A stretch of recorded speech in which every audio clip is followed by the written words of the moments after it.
Identifier les oiseaux. Cette fois, c'est par leur couleur. C'est surtout pour les débutants. Et c'est d'après le livre « Regardez vivre les oiseaux ». Les oiseaux au plumage uniforme sont rares, à part le merle noir, la rousserolle effarvate, de couleur brun roussâtre. Je parle des passereaux. En fait, je ne vais pas parler uniquement de la couleur, mais des détails qui en font partie, mais qui sont importants pour les reconnaître. Par exemple, pour comparer trois oiseaux qui se ressemblent assez, le petit gravelot, le gravelot à collier interrompu et le grand gravelot. Le petit et le grand gravelot se ressemblent beaucoup, sauf que le premier, le petit, fait 17 cm et le deuxième 20 cm. Ce qui les différencie aussi, c'est la taille de leur bande noire. Le grand gravelot a une bande noire plus large sur la poitrine et une bande frontale noire aussi, plus épaisse. Mais le plus facile pour les identifier, si on n'a pas pu le faire par la taille, c'est l'œil. Le petit gravelot a un cercle jaune autour de l'œil, alors que le grand gravelot a un œil assez peu visible.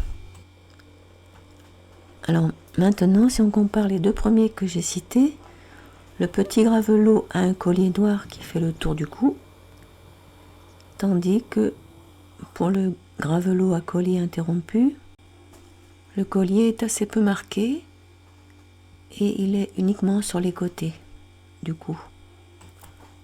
Donc pour beaucoup d'oiseaux, on se fie souvent à la tête qui a des marques très distinctives d'un oiseau à l'autre. Les plumes aussi, bien sûr, sont très importantes. En ce qui concerne la tête, par exemple, on repérera tout de suite la calotte de la fauvette à tête noire, noir pour le mâle, marron pour la femelle. Le sourcil est souvent mentionné, qu'il soit long, court, épais ou fin, clair ou foncé, ou de telle couleur. La face colorée aussi, comme la face rouge du chardonneret, qui permet de le reconnaître d'un seul coup. Les masques ou bandeaux, parfois différents. Par exemple, le long bandeau horizontal de la citelle, le bandeau assez large de la pygrièche écorcheur, ou le masque du traquet moteux. Cela concerne notamment les mâles. Les oiseaux très colorés, évidemment, sont les plus faciles à identifier. Comment ne pas reconnaître un loriot mâle d'un jaune éclatant, un martin pêcheur, bleu et orange, aux pattes très courtes d'ailleurs, ou un guépier d'Europe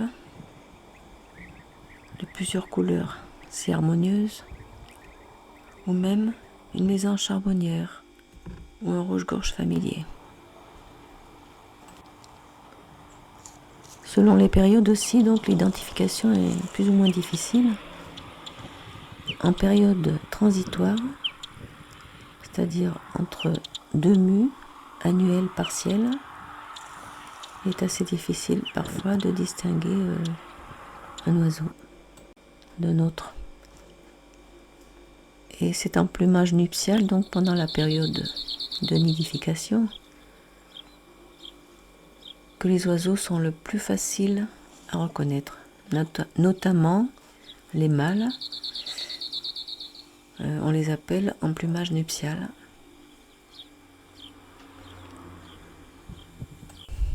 Donc les saisons jouent un grand rôle. Ça permet de faire un tri d'emblée parfois. On sait très bien qu'on ne verra certainement pas un pinson du Nord en plein été, par exemple, ou alors ce sera vraiment exceptionnel, ou un loriot d'Europe comme cadeau de Noël. Ça dépend où on se trouve, bien sûr. Voilà, je parle de la France. Dernière remarque, Au sujet des juvéniles, ils sont parfois assez difficiles à identifier, certains se ressemblent, sans parler des immatures, des premiers hivers, etc.